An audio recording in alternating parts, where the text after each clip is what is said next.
நண்பர்களுக்கு வணக்கம். இன்னைக்கு வந்து ஜூன் 25, 2026. சரி. இன்னைக்கு வந்து நம்ம ஆ உள்ளூர் அரசியல்ல ஏதாவது வந்து ஜெனரல் கருத்துக்கள் பேசுவோம். இப்ப இந்த உள்ளூர் அரசியல தாண்டி நமக்கு வந்து ரொம்ப ஆச்சரியப்பட வச்ச ஒரு விஷயம்.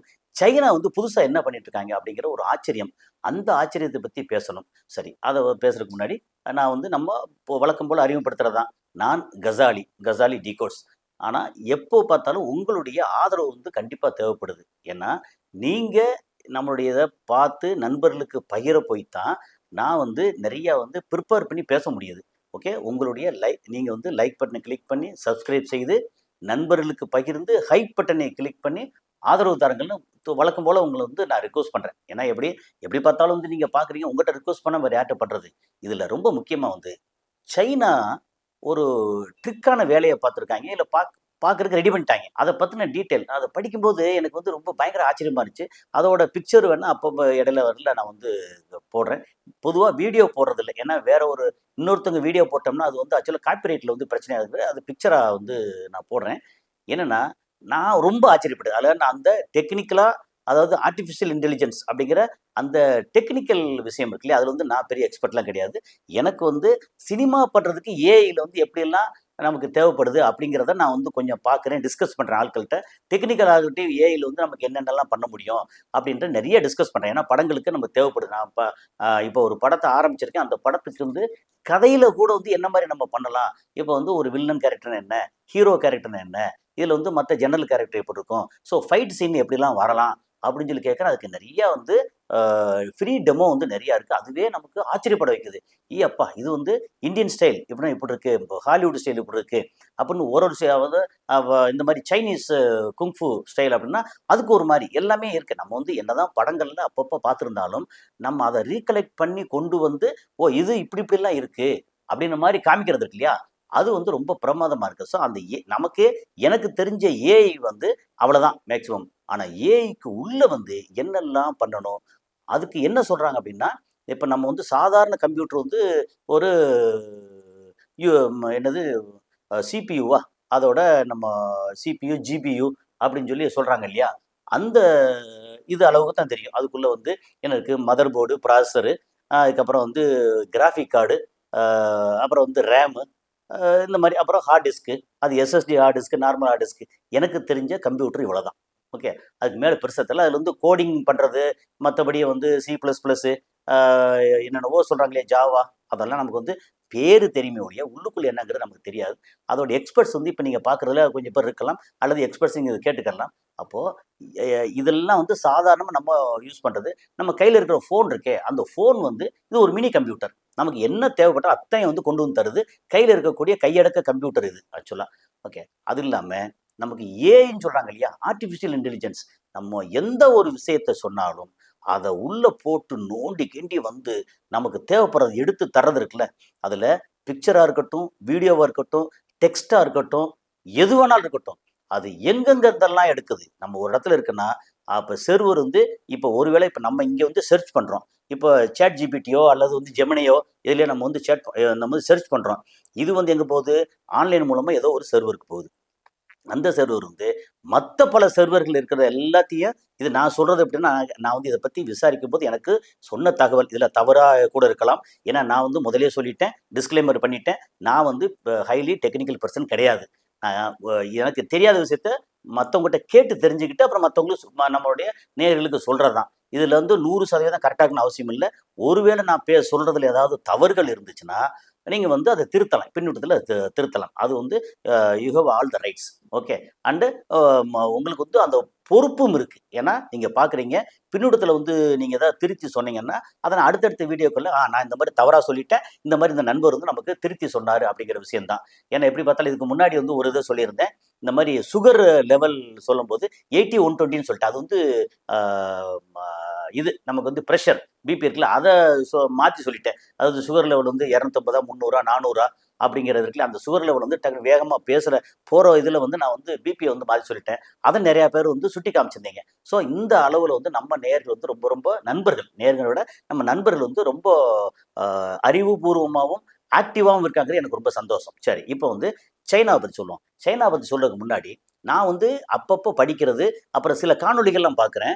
இந்த மாரி இப்போ உலகத்தோட முக்கியமான த்ரெட், முக்கியமான பிரச்சனை என்ன அப்படின்னா, ஏஐ டெக்னாலஜி இருக்கு இல்லையா? அதுக்கு தேவைப்படுற சர்வர்ஸ் எல்லாம் வைக்கிறாங்க இல்லையா? அதுக்கு தேவைப்படுற கூலிங் சிஸ்டம். அந்த கூலிங் தான் நமக்கு தேவைப்படுற குடிக்கக்கூடிய, நம்ம உபயோகப்படுத்தக்கூடிய நல்ல தண்ணி. அந்த தண்ணீர் வந்து எக்கச்சக்கமா தேவைப்படுது. அப்போ நமக்கே குடிக்கிறதுக்கு நாளைக்கு தண்ணி இல்லாம போயிரும். அத பூரா அந்த தண்ணிய பூரா ஏஐ எடுத்துக்கிறோம். அப்படின்னு அது வந்து குவான்டிட்டி வந்து பெருசா சொல்லியிருந்தாங்க. எனக்கு வந்து அந்த குவான்டிட்டியோட அளவு எவ்வளோன்னு தெரியல. இப்போ வந்து நமக்கு சென்னையில வந்து ஒரு ஏஐ அ தொழில்நுட்ப பூங்கா அப்படின்னு ஒண்ணு அமைச்சா, இந்த தண்ணி எக்கச்சக்கமா வந்து அங்க தேவைப்படும். அதுக்கு கூலிங்க்காக தேவைப்படலாம். இப்ப நமக்கு வந்து காரு கம்பெனி, அதுல வந்து மழைநீர்ன்னு கேள்விப்பட்டிருப்போம். ஒரு கார் தயாரிக்கிறதுக்கு இத்தன லட்சம் லிட்டரு தண்ணி தேவைப்படுது அப்படின்னு சொல்லி மறைநீர் அப்படின்னு ஒன்று இருக்கு. அப்போ ஏன் கார் கம்பெனி அங்கெல்லாம் விட்டுப்போட்டு இங்கே தயாரிக்கிறாங்க? நம்ம இடத்துல வந்து எந்த கவலையும் இல்ல. நம்ம தண்ணீரை பூரா வந்து எல்லா இடத்தும் மறைநீர் மாதிரி மறைநீர் அப்படின்னா இன்டைரக்ட் தண்ணி. நம்ம நேரா குடிக்கிறோம், குளிக்கிறோம், வீட்டில் வந்து யூஸ் பண்றோம் அப்படிங்கிறத தாண்டி, இப்போ வந்து பயிர் வளர்க்குறதுக்கு 1 கிலோ அரிசி நம்ம வேணும் அப்படின்னா, அதுக்கு எவ்வளோ தண்ணீர் தேவைப்படுது? இப்போ வந்து ஒரு மொபைல் தயாரிக்கிறதுக்கு, அதுக்கு வந்து உள்ள சின்ன சின்ன ஸ்பேர் பார்ட்ஸ் எல்லாத்தையும் தயாரிக்கிறதுக்கு நீர் எவ்வளோ தேவைப்படுது? அப்படின்னு மறைநீர் அப்படின்னு சொல்லி போட்டு பார்த்தீங்கனாலே, உங்களுக்கு டேட்டாஸ் அவ்வளோ வரும். ஒண்ணொண்ணுக்கும் எவ்வளோ தண்ணீர் தேவைப்படுது. அந்த தண்ணீர் வந்து எதிர்காலத்துல நமக்கு பிரச்சனைக்குரியதா வருமோ அப்படின்னு சொல்லி மழைநீரை பத்தி முன்னாடி நிறைய இருந்துச்சு. இந்த மழைநீர் எல்லாம் ஒண்ணும் இல்லைன்ற அளவுக்கு நேரடியா இந்த ஏஐ பூங்கா இருக்கு இல்லையா? ஏஐயோட செர்வர் அதுக்கு எக்கச்சக்கமான தண்ணி தேவைப்படுது. அதுவும் இல்லாம அமெரிக்கால வந்து ஏஐ பண்றதுல பெரிய அளவுக்கு போராட்டம் நடக்குதுன்னு சொன்னாங்க. இங்க வந்து நீங்க இங்க வச்சீங்கன்னா, எங்களுக்கான நீர் ஆதாரம் எல்லாம் வந்து போயிரும் அப்படின்னு சொல்லி பயங்கர போராட்டம் நடக்கிறதா சொன்னாங்க. அதுக்கப்புறம் வந்து வேற எந்த நாடுகள்ல எனக்கு கரெக்ட்டா ஞாபகத்துல இல்ல. சில நாடுகள்ல வந்து இங்க வந்து ம அந்த ஏஐயோட சர்வர் வைக்கக்கூடாது. என்ன சர்வர்னா ஒரு ஏக்கர் கணக்குல. வச்சு பயங்கரமா அதுக்கான பவர் தேவைப்படுது, எல்லாம் தேவைப்படுது. அது ஏக்கர் வைக்கிறாங்க அப்படின்னு இருக்கு இல்லையா? அந்த ஒரு விஷயம். அதுதான் வந்து நமக்கு இப்போ ஒரு முக்கியமான பெரிய பிரச்சனையா இருக்கு. சரி. இப்போ எதிர்காலத்துல இப்போ ஏஐ வந்து ஆரம்பிச்சாச்சுன்னா, அந்த தொழில்நுட்பத்த நம்ம வந்து வேண்டான்னு தவிர்க்க முடியாது. எந்த ஒரு தொழில்நுட்பமா புதுசா வருதோ, அத வந்து எ எப்படி நம்ம மனித குலத்துக்கு சாதகமா இருக்கா? பாதகமா இருக்கா? சரி. அத வந்து எப்படி நமக்கு சாதகமாக்குறது? அப்படின்னு பார்த்துட்டு, நமக்கு தண்ணீர் வந்து நிறைய உறிஞ்சுதா? அதுக்கு ஆல்டர்னேட் என்ன பண்றது? அப்படின்னு பார்க்கறது இருக்கு இல்லையா? அந்த மாதிரி ஒரு ஆல்டர்னேட்ல சைனா வந்து ஒரு கிரேட் விஷயத்த வந்து செஞ்சிருக்காங்க. ஓகே. அதாவது என்ன ரொம்ப சிம்பிளா லாஜிக் படி சொன்னோம்னா, "எப்பா உனக்கு வந்து இந்த மாதிரி தேவைப்படுற அ என்ன சொல்றது? அந்த ஏஐ டெக்னாலஜிக்கான அந்த கியூபிக்கிள் அந்த இது இருக்கு இல்லையா? அத வந்து அதுக்கு மேல தண்ணீர் எல்லாம் ஊத்தி, அதுக்கு நான் சும்மா உதாரணத்துக்கு சொல்றேன். தண்ணி ஊத்தி, அத ஃபுல்லா குளிர்விக்கிறேன் இல்லையா? அதுக்கு பதிலா, அத அப்படியே கடலுக்குள்ள போட்டேன்னா, தண்ணிக்குள்ளே இருந்துச்சுன்னா, அவ்வளோதான். ரொம்ப சிம்பிள். அதத்தான் வந்து இப்போ பெருசா வந்து பண்ணிட்டு இருக்காங்க அப்படிங்கிற ஒரு விஷயம். அதுக்கான டீட்டெயில்ல சொல்றேன் வந்து ஒண்ணொண்ணா நான் வாசிச்சுக்கிட்டு அதுக்கப்புறம் டீட்டெயில் சொல்லிடுறேன். China just lowered a 1300 ton underwater data centre into the ocean. So 1300 ton. 1 ton 1000 kilo. Okay. அப்போ எவ்வளோன்னு யோசிச்சு பார்த்துங்க. 1300 ton underwater data centre. நம்ம டேட்டா சென்டர்னா என்ன வச்சுக்குவோம்? நம்ம வந்து சில இடங்கள்ல, சில படங்கள்ல பார்த்துருப்போம், சில இதில பார்த்துருப்போம். உள்ள வந்து அப்படி திறந்தனா, உள்ளுக்குள்ள லைட் சின்ன சின்ன லைட்டா எரியும். வயரா இருக்கும், கேபிளா இருக்கும். பார்த்தா பயங்கரமா வந்து ஃபுல்லா ஒரு என்ன சொல்றது? மெஷினா இருக்கும். என்னது? இந்த கம்ப்யூட்டர் மெஷின். அது ஃபுல்லா மெஷினா இருக்கும். கேட்டா அது டேட்டா சென்டர். ஏன்னா, நம்ம எண்ணத்த போட்டாலும் அந்த டேட்டா கரெக்ட்டா கொண்டு வந்து குடுக்கணும். ஓகே. அந்த மாரி ஒரு டேட்டா சென்டர்ல அப்படி டேட்டா சென்டர் ஒரு டேட்டா சென்டர் தான் 1300 டன் உள்ள ஒரு டேட்டா சென்டர வந்து கடலுக்குள்ள வந்து போடுறாங்க அப்படிங்கிறது தான் ஒரு முக்கியமான செய்தி. அதுக்கான பிக்சர்லாம் போடுறேன். World's first wind powered under water data centre. ஏன்னா, இந்த டேட்டா சென்டருக்கு தேவைப்படுற பவர் இருக்கு இல்லையா? அது வந்து வெளியில இந்த மாரி காற்றாலை இருக்கு இல்லையா? Wind mill. அந்த விண்ட் மில்ல இருந்து பவர் எடுத்து இங்க உள்ள டேட்டா சென்டருக்கு குடுக்குறாங்க. அப்படிங்கிறது உலகத்தின் முதல் முறையா வந்து பண்ணியிருக்காங்க அப்படின்னு சொல்றாங்க. World's first wind powered under water data centre. China diploid around 2000 servers inside sealed under water capsules. அப்போ ஒரு சர்வர் என்று சொல்ல 2000 சர்வர். இப்ப சர்வர்ன்னு சொன்னாலே நம்ம வந்து சாதாரணமா நினைக்க வேண்டியதில்ல. ஒவ்வொரு சர்வருமே எந்த அளவுக்கு கிகா, டிகா அது அது அப்படி வச்சுக்கங்க. அவ்வளோ ம பயங்கர ஸ்பீடு உள்ள சர்வர் இருக்குல்ல, அது 2000 சர்வர். அதை வந்து ரொம்ப நல்லா டைட்டாக சீல் பண்ணி அண்டர் வாட்டரில், okay, capsule under water capsules தான் ஒரு குழாய் மாதிரி வச்சு அதுக்குள்ளே வந்து எல்லாத்தையும் வச்சுருக்காங்க. அதுக்குள்ளே ஆப்ரேட் ஆகுது அப்படிங்கிறதான். Capsules located about 35 metres below the sea near Shanghai. ஷாங்காய்க்கு பக்கத்தில் அங்கே இருக்கிற கடலில் ஒரு 100 அடி 35 மீட்டர் அப்படின்னா என்ன இன்ட்டு 3.3 அப்படி வச்சிங்கன்னா ஒரு 100-110 அடிக்கு கீழே அந்த கேப்சூல்ங்கிறது ஒரு மிக பிரம்மாண்டமான உருளை இருக்கு இல்லையா, உருளை. அதுதான் வந்து டேட்டா சென்டர். ஒவ்வொரு டேட்டா சென்டரும் அதில் வந்து 2000 டேட்டா சென்டரை 2000 சர்வர்ஸ் டேட்டா சென்டரில் 2000 சர்வர் கொண்ட டேட்டா சென்டரை வந்து கடலுக்கு கீழே வந்து உள்ளே பிளேஸ் பண்ணுறாங்க அப்படிங்கிறது. அப் டு 90% லெஸ் கூலிங் எனர்ஜி.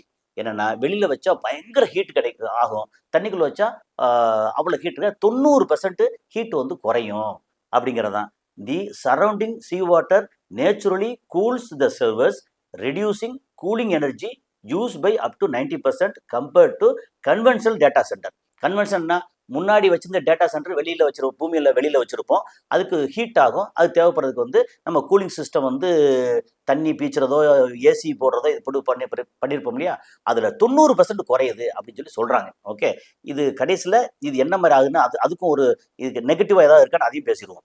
இப்போ பவர்டு பை ஆப்ஷோர் விண்டு.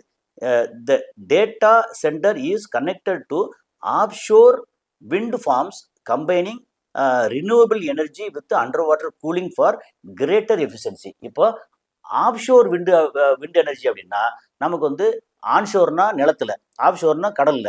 அப்போ கடலுக்குள்ள வந்து பொதுவாக அங்கே சில படங்கள் இதெல்லாம் பார்த்தீங்கன்னா பீச்சிலேருந்து தள்ளி போனால் கிலோமீட்டர் கணக்கில் அங்கிட்டு உள்ளே போகும்போது இதுக்குள்ள விண்டு மில் வந்து சுற்றிட்டே இருக்கேன்னா கடல் காற்று வந்து நிறைய வரும் இல்லையா. அப்போ அங்கே கடலுக்கு உள்ள விண்டு மில்லை வச்சு அங்கேருந்து பவரை வந்து இங்கே டேட்டா சென்டருக்கு கொடுக்குறாங்க அப்படிங்கிறத. கூலிங் கிரேட்டர் எஃபிஷியன்சி அப்படி அதுக்காக கொடுத்துட்டு இருக்காங்க அப்படிங்கிறது ரொம்ப முக்கியமான விஷயமா இருக்கு.